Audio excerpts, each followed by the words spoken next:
Okay, so I'm making this video for you today just because of conversations I've been having with girls this past week about the fact that they're still mourning their old body that they used to have, and now they're stuck in the comparison game. So I do have lots of experience with that myself, and it just hit real deep. And I was like, you know what, let me just make a video, talk to the girls out there, and try to shed some light on your situation so you have a little bit more grace with yourself. Because everyone always says, like, oh, have grace with yourself. And it's like, well, how do I do that? Give me the tactical method of how I'm supposed to have grace with myself. How do I get over this? So you're mourning your old body. Let's start there.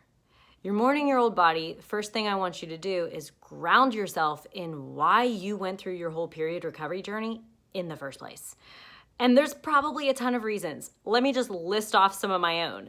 Peeing my pants, not cute, right? Very little sex drive, wanting to be able to get pregnant one day. Let's see, your bone density. Maybe you also had to go for a DEXA scan and they were like, oh yeah, you're in early stages of osteopenia and osteoporosis and all that stuff. And it's like, oh, that's not okay. Constantly having anxiety and being extremely exhausted. All of those are really good reasons to get your period back. Without your period, your life is dull and it's not colorful and you are trapped and you don't have the ultimate health that you think you do.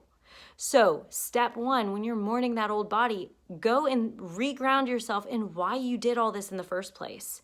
Because even after you get your period back, when you are stuck in that year after where your body will not change anything and you feel like you're just holding extra weight and you're like lumpy and you're all of that stuff, it's ugly. It's hard. So the second part, after you've grounded yourself and you've said, okay, this is why I'm doing this, the second part is to recognize that this is a stage. And it's really not easy to believe until you're on the other side.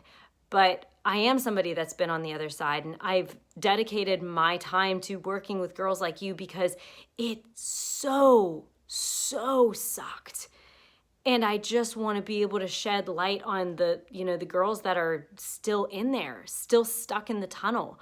This is not your final stop. This is not the final destination. Your body is going to continue to change throughout your life. And that's actually one of the reasons why you had to go through period recovery in the first place, is because you were trying to keep your body from changing. And you were trying to change it to be something that it wasn't quickly. So I know you're in it. And I know it's hard to believe, but soon you will be out of this stage. You will be able to train again. You will be able to work on muscle tone again. You will be able to, to change your body again. But this time you're going to be smarter about it. You will know more than you did before. And you'll actually be able to focus and have better results because you're working on the hormones first. When you have the hormones as the underlayer, it builds such better results that actually stay. You'll be able to live life happily, and you have the confidence and the body with it. It's hormones first, and then the training can come after. So accept that you're in a stage. Go through it, embrace the suck, and then recognize after you hit about that year mark that your body will be recovered enough that you can start maybe changing some of your habits. It's not the end. And then when you're getting stuck in that comparison game, recognize the fact that you're comparing yourself because you don't currently feel like you're enough. And you just took a major hit going through period recovery. You took a major hit physically and mentally. You thought you were doing everything right mentally. You thought you were being really healthy. You thought that getting thinner and everything was just making everything better. And then you got smacked upside the head with the fact that your period won't come with your lifestyle like that. And then you had to go through the process of physically changing your body. It starts internally, and then it starts to show on the outside. And like I said, it feels like you're going through puberty again, and it's everything feels like it's a mess and a dumpster fire.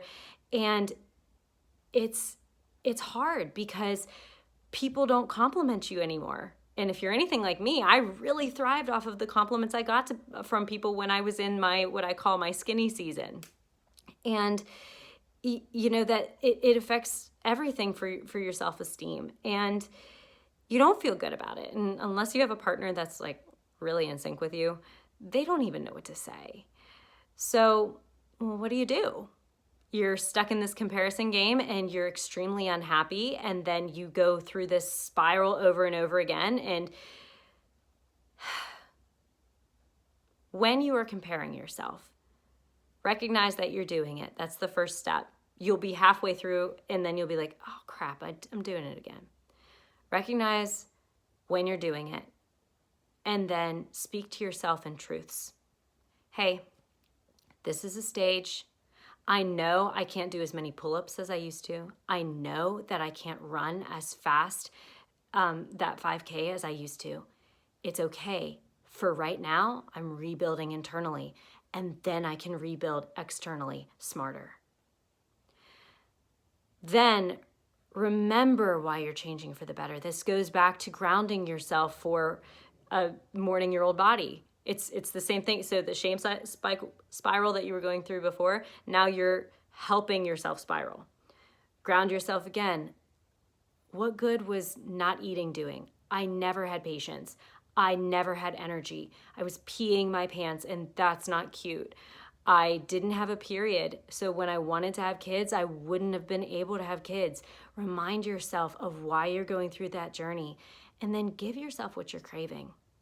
A lot of times, I find myself comparing myself when I feel really unrested, and I just need to take a chance to sit back. Or sometimes I'm really craving some movement that's fun, and I need to do something that's more fun, or I need to let myself sit down and watch an episode of Friends.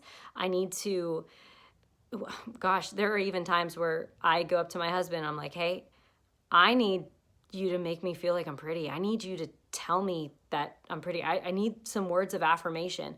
It's understanding what you're needing in that moment. And if you sit and you think about it and you actually fix it, it's rewiring that process of keeping you from constantly comparing yourself. So I hope this helps you today. If you are mourning that old body and just watching everybody else feeling like you are the lowest of the low, hold fast. It's going to be okay. This is a stage. It is not forever. And I'm here rooting for you. I understand where you've been, and there are so many girls that have been in your shoes. And if somebody like me could do it, you can too. So if this video was helpful, feel free to drop some comments for things that you'd like me to talk about. I always make videos and reels and stuff for Instagram, and I love to make it based on exactly what you need. Consider dropping this video a like, sharing it with somebody else who's struggling, and subscribing for more content. Good luck out there. Talk to you soon.